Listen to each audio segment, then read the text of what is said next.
जिल्हास्तरीय आरोग्य विभागीय क्रिकेट स्पर्धा उत्साहात. अहिल्यानगर जिल्हास्तरीय आरोग्य विभागाच्या क्रिकेट स्पर्धा 6 व 7 डिसेंबर दरम्यान आनंद विद्यालय गुलमोहर रोड येथील मैदानावर उत्साहात पार पडल्या.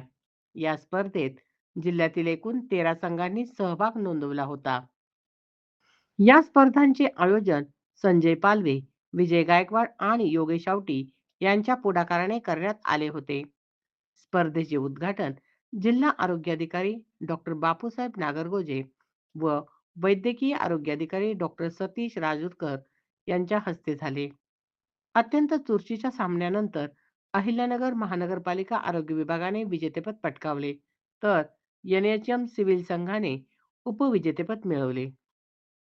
विजयी वन टू नगर मनपा संघाच्या यशानिमित्त मनपा वैद्यकीय आरोग्य अधिकारी डॉक्टर सतीश राजूरकर यांच्या हस्ते खेळाडूंचा सत्कार करण्यात आला. यावेळी भाऊसाहेब सुडके, दिलीप दुधाडे, अमोल पागिरे, अजय लोळगे, अनिल पवार, सुमित जाधव, शुभम उपलांजी, अजय कांबळे, अमोज बिजा, तुषार बेरड, किरण पंडित, डॉक्टर विनय शेळके, सचिन देठे, विकास गीते व सचिन काळभोर यांचा गौरव करण्यात आला. या स्पर्धेमुळे आरोग्य विभागातील कर्मचारी व अधिकारी यांच्यातील मैत्रीभावना, संघभावना व क्रीडा स्पर्धेचा उत्साह अधिक दृढ झाल्याचे मत उपस्थितांनी व्यक्त केले.